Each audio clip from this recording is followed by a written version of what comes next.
en que algo debe cambiar. Piensas que ya es bastante, no debes sufrir más.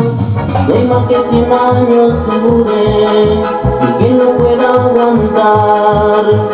Sabes que tienes derecho a tu felicidad, pero mientras llega, tú tienes que vivir. Pero mientras llega, ¿quién piensa en ti? ¿Quién piensa en ti? ¿Quién te ha robado tu mirada feliz? ¿Quién te ha cambiado tu ilusión por favor?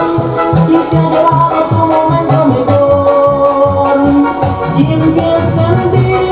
¿Quién te ha robado tu mirada feliz?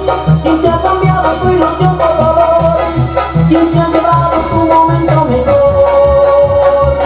¿Quién piensa en ti? ¿Quién piensa en ti?